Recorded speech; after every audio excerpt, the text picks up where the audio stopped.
ইতিহাসকার গণ বলেন, নমরুদের পূর্ণ নাম ছিল নমরুদ ইবনে কানোয়ান। তার পিতার নাম ছিল কানোয়ান ইবনে কুশ। তিনি ছিলেন নূহ আলাইহি সালামের পুত্র, হাম আলাইহি সালামের বংশধর। নমরুদের জন্ম হয়েছিল প্রাচীন ইরাকের বাবিল অঞ্চলে। তখনকার সমাজে মানুষ অনেকটা বিভ্রান্ত জীবনে বাস ও রাজাদের উপাসনা করত। আল্লাহর প্রকৃত তাওহীদ তখন অনেকটা হারিয়ে গিয়েছিল। নমরুদ ছোটবেলা থেকেই রাজকীয় বিলাসিতা আর অহংকারে বড় হয়। তার হৃদয় আল্লাহর প্রতি কোনো ভয় ছিল না, বরং সে নিজেকে মহাশক্তিশালী মনে করত। আল্লাহর দেওয়া রাজত্ব। আল্লাহ কুরআনে বলেছেন, আলাম তারা ইলাল্লাজি হাজ্জা ইব্রাহিমা ফি রাব্বিহি আন্না আতাহুল্লাহুল মুলক। অর্থ, তুমি কি তাকাওনি সেই ব্যক্তির দিকে যে ইব্রাহিমের সাথে তার রোগ সম্পর্কে বিতর্ক করেছিল? কারণ আল্লাহ তাকে রাজত্ব দিয়েছিলেন। আল্লাহ তাকে রাজত্ব দিয়েছিলেন, কিন্তু সে রাজত্বকে কৃতজ্ঞতার পরিবর্তে আল্লাহর সাথে শিরক ও অহংকারে ব্যবহার করেছিল। ক্ষমতা ও প্রজাদের প্রতি ঘোষণা। নমরুদ তার জনগণকে ডাক দিয়ে বলত, আমি জীবন দিই, আমি মৃত্যু দিই। তার প্রজাদের সামনে সে প্রদর্শনী করত। এক বন্দীকে হত্যা করে বলত, দেখো আমি মৃত্যু দিলাম। আরেক বন্দীকে ছেড়ে দিয়ে বলত, দেখো আমি জীবন দিলাম। এভাবে সে মানুষকে প্রতারিত করে, বোঝাতে চাইত যে জীবন ও মৃত্যুর মালিক সেই। ইব্রাহিম আলাইহি সালামের সাথে বিতর্ক। আল্লাহর নবী ইব্রাহিম আলাইহি সালাম তাকে তাওহীদের দাওয়াত দিলেন। বললেন, আমার রব তিনিই, যিনি জীবন দেন এবং মৃত্যু দেন। তখন নমরুদ অহংকারে বলল, আমিও জীবন দিই এবং মৃত্যু দিই। কিন্তু ইব্রাহিম আলাইহি সালাম আল্লাহর পক্ষ থেকে স্পষ্ট যুক্তি দিলেন। ইজ কালা ইব্রাহিমু রাব্বি ইয়ালাজি ইউ হই ওয়াই ইউমিত কালা আনা আউহি ওয়াউমিত কালা ইব্রাহিমু ফা ইন্না ইল্লাহা ইয়াতি বিশ শামসি মিনাল মাশরিক ফাতি বিহা মিনাল মাগরিব। অর্থ, ইব্রাহিম বললেন, আমার রব তিনিই, যিনি জীবন দেন ও মৃত্যু দেন। নমরুদ বলল, আমিও জীবন দিই ও মৃত্যু দিই। ইব্রাহিম বললেন, নিশ্চয়ই আল্লাহ সূর্যকে পূর্ব দিক থেকে উদিত করেন, তাকে পশ্চিম দিক থেকে উদিত করাও। যখন ইব্রাহিম আলাইহি সালাম এভাবে পরিষ্কার প্রমাণ দিলেন, তখন নমরুদ চুপ হয়ে গেল। ফা বুহি তাল্লাজি কাফার ওয়া ইল্লাহু লাইয়াহদিল কাউমাজ জালিমিন। অর্থ, তখন সেই কাফের হতবুদ্ধি হয়ে গেল, আর আল্লাহ জালিম সম্প্রদায়কে হিদায়াত দেন না। নমরুদ যখন ইব্রাহিম আলাইহি সালামের যুক্তি বোঝে এবং জনসম্মুখে লজ্জিত হয়, তখন তার মন কেবল একটাই পরিকল্পনায় ব্যস্ত হয়ে ওঠে। তিনি আল্লাহকে সরাসরি আঁকড়ে ধরে তার বিরুদ্ধে যুদ্ধ ঘোষণা করবেন। ভাবনায় সেই শক্তিশালী রাজা বিশ্বাস করলেন যে আসমানে উঠে আল্লাহর সাথে লড়াই করলেই সমস্ত কিছুর সমাধান হবে। সেই কারণে সে সৈন্য, শক্তি ও অস্ত্রোপকরণ দ্রুত বাড়াতে শুরু করল। নমরুদের প্রথম কাজ ছিল বিশাল একটি বাহিনী গঠন করা। হাজার হাজার সৈন্য, ঘোড়া, হাতি, তীরন্দাজ ও দস্যুদের সংগ্রহ। তিনি মন্দির প্রতিমা মুছে ফেলে নিজেই একমাত্র ইলাহ দাবি করার প্রচার চালালেন। রাজপ্রাসাদে সভা সমিতি ডেকেই ঘোষণা করলেন, আমি আসমানে উঠব, আমি সরাসরি আমার প্রতিপালকের বিরুদ্ধে যাব, আমি দেখাব আমি কি পারি। তাই সে নিজের কুশাগ্র বুদ্ধিতে এক পরিকল্পনা করল, যা মানুষের কাছে অদ্ভুত হলেও তার কাছে যুক্তিযুক্ত মনে হল। সে বড় বড় কাঠের খাঁচা নির্মাণ করল। প্রতিটি খাঁচার পেছনে বড় একটি পাখি বানানো হল। পাখিগুলোকে এত বড় করা হয়েছিল যে তারা যদি সঠিকভাবে উড়ত, খাঁচা এবং তার ভেতরের মানুষকে আসমানে তুলতে পারত। খাঁচার চার প্রান্তে শক্ত রশি বেঁধে দেওয়া হল এবং রশিগুলো পাখিদের ঠোঁটের সঙ্গে জড়ানো হল, যাতে পাখিরা উঠলেই খাঁচা ভেসে উঠবে। খাঁচার ভেতর বসে নমরুদ মুস্কর ভরে বলল, এখন আমি আকাশে উড়ব। আকাশে উঠে আল্লাহকে দেখব। যদি কেউ আল্লাহ হয় তো তার সম্মুখে দাঁড়াব। লোকজন হাততালি দিল, সৈন্যরা উৎসাহিত হল। পাখিদের ঠোঁট সামনের দিকে ক্ষুধা ধরে রাখার জন্য তাদের সামনে কিছু দানা চাবুক দেওয়া হয়, যাতে তারা উপরে উঠতে চায়। খাঁচা যখন ধীরে ধীরে উপরে উঠতে শুরু করল, আকাশে উঠে যাওয়ার প্রথম মুহূর্তে সমগ্র শহর চঞ্চল হয়ে উঠল। কেউ তাকিয়ে দেখে বিস্ময়, কেউ ভয়ে কাঁদে, কেউ নম্রতায় দোয়া করে। নমরুদ মনে করল, এখন আমি আল্লাহর কাছে পৌঁছাব। কিন্তু প্রকৃত তা আলাদা ছিল। পাখিরা যত উচ্চে উঠল, সেখানে অক্সিজেন ও শক্তি কমে এলো। তারা ক্লান্ত হয়ে পড়ল। পাখিদের মাঝে তীব্র কষ্ট সৃষ্টি হল। তারা মাঝে মাঝে থেমে গেল। খাঁচা কম বেশি ডানপিটে করে নিচে নামার চেষ্টা করল।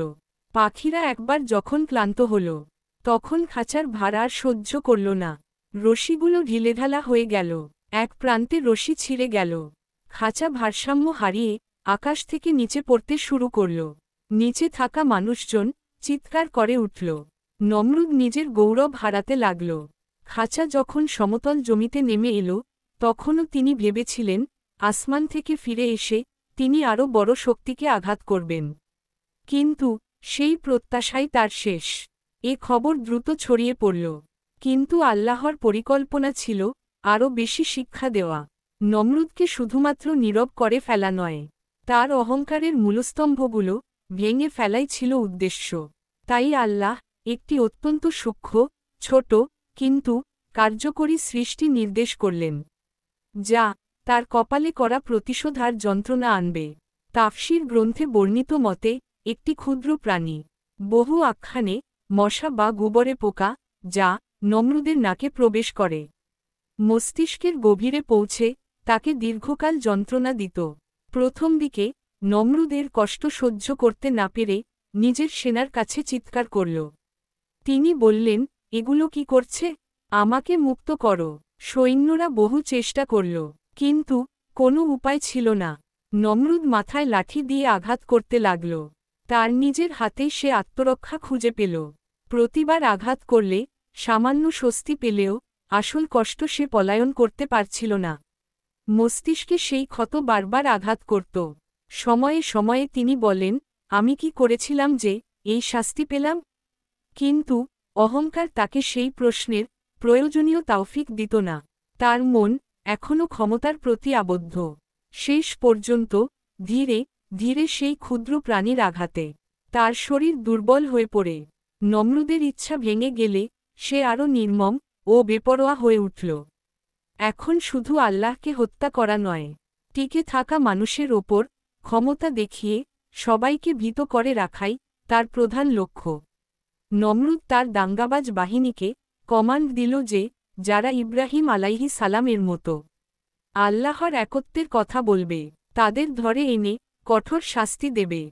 শহরের চৌকিতে পরীক্ষামূলকভাবে দু-একজন আল-বতিল সমর্থককে দৃশ্যপট হিসেবে শাস্তি প্রদর্শন করা হল, যাতে সাধারণ মানুষ ভয় পেয়ে ধার্মিক প্রচেষ্টাগুলো থেকে সরে আসে।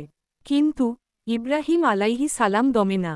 তিনি ধৈর্য ধরে দাওয়াত চালিয়ে যান। রাতে গোপনে মানুষের সাথে আলাপ করেন, তাদের মন খুলে দেন, তাদের প্রশ্নের যুক্তিসঙ্গত জবাব দেন এবং আল্লাহর একত্বের প্রমাণ ধাপে ধাপে উপস্থাপন করেন। নমরুদের নিপীড়ন বাড়লে ইব্রাহিম আলাইহিস সালামের সাথীরা গোপনে সভা করে ঠিক করল, তাদের মধ্যে কে কোন কাজ করে মানুষের কাছে আল্লাহর বুদ্ধি পৌঁছে দিবে। তারা লুকিয়ে লুকিয়ে দরিদ্রের মাঝে আহার ও সাহায্য বিলিয়ে দিল, আর যেখানে সম্ভব সেখানে আল্লাহর নাম শুনিয়ে দিল। লোকজন ধীরে ধীরে দুই ভাগে বিভক্ত হতে লাগল। এক দল নমরুদকে অনুসরণ করে, আর এক দল ইব্রাহিম আলাইহিস সালামের কথা শুনে তাওহীদ গ্রহণ করে। নমরুদ লক্ষ্য করলেন যে তার দমন নীতি সব সময় কাজ করছে না। কিছু লোক গোপনে বিশ্বাস গ্রহণ করছে। তিনি সিদ্ধান্ত নিলেন, এবার সামরিকভাবে বড় মাপের অভিযান চালানো হবে। যারা নতুন ধর্ম গ্রহণ করছে তাদের প্রকাশ্যে ধরিয়ে কঠোর দণ্ড দেয়া হবে, যাতে অন্যান্যরাও ভীত হয়। তিনি শহরের দরজাগুলো কঠোরভাবে বন্ধ করে তল্লাশি চালালেন। গোপন সভাগুলো ধরিয়ে আনা শুরু হল। এতে অনেক বুজুর্গ ও নিরপরাধ লোক পীড়া পেলেও ইব্রাহিম আলাইহিস সালামের আলোক ফেলানো থামল না। নমরুদ তার অহংকারে পুরনো এক অদ্ভুত স্বপ্নও দেখেছিলেন। স্বপ্নে সে দেখল সে আল্লাহর মতো হয়ে আছে, কিন্তু কেবলমাত্র নিজেকে ছাড়া আর কেউ তাকে স্বীকার করছে না। স্বপ্নটি তাকে ত্যাগ চিন্তা করাল না, বরং আরও গর্বিত করল। নমরুদের যন্ত্রণা শুরু হলে তার অভিজাত সেনাবাহিনীও আঘাতের সামনে হাত পেতে গেল। তারা বিভিন্ন উপায়ে চেষ্টা করল, তার নাক পরিষ্কার করা, চিকিৎসকের ডাক, মন্ত্রপূজা, কিন্তু কোনো কাজ করল না। নমরুদ ক্রমেই উন্মাদ পর্যায়ে পৌঁছে গেল। ব্যথায় সে নিজেই নিজের প্রতি ক্ষিপ্ত হয়ে উঠল এবং নিজের মাথায় লাঠি দিয়ে আঘাত করতে লাগল, কারণ সেই ক্ষুদ্র তীক্ষ্ণ যন্ত্রণাই মস্তিষ্কে সরাসরি আঘাত করছিল এবং প্রভাবিত করছিল। প্রতিবার আঘাত করলে সামান্য শিথিলতা পেলেও ব্যথা ফিরে আসত। তার আত্মা ক্রমশ দুর্বল হতে লাগল। শহরের লোকজন প্রথম দিকে থমকে গেল। কিভাবে সেই মহান রাজা এমন জঙ্গলে ফেলে দিয়েছে নিজেকে।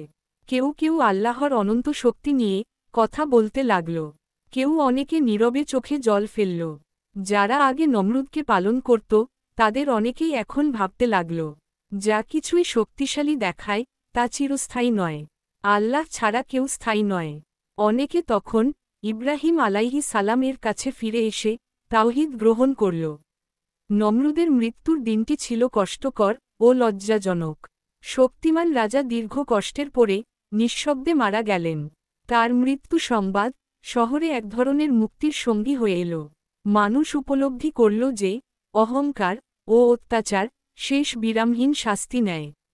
তার দেহ সৎকার বা মর্যাদাযুক্ত সমাধি পায়নি। ইতিহাসে বর্ণিত যে তাকে তাৎক্ষণিক ও লজ্জাজনকভাবে ফেলে দেয়া হয়। লোকেরা আর রাজকীয় সমাহার করল না, বরং কেউ চেয়েছিল যেন তার বিস্মৃতিটাই দ্রুত হয়ে যায়। নমরুদের পতনের পরে শহর ধীরে ধীরে পুনরুজ্জীবিত হতে লাগল। বহু মানুষ তাওহীদ গ্রহণ করল। বেশ কিছু লোক, যাদের পরিবার নমরুদের অত্যাচারে ক্ষতিগ্রস্ত হয়েছিল, তারা পুনরায় জীবন শুরু করল। এই পর্ব থেকে শিক্ষা নেওয়া হয়, বিশ্বের কোনো শক্তি স্থায়ী নয়। আল্লাহর ইচ্ছা ছাড়া কেউ শাশ্বত নই। অহংকারী জাহান্নামের পথে ঠেলে দেয়। নমনীয়তা ও তাওফিকই মানুষকে শান্তিতে রাখে। আল্লাহর শক্তি ছোট্টম সৃষ্টি দিয়ে মহানকে পরাজিত করাতে সক্ষম।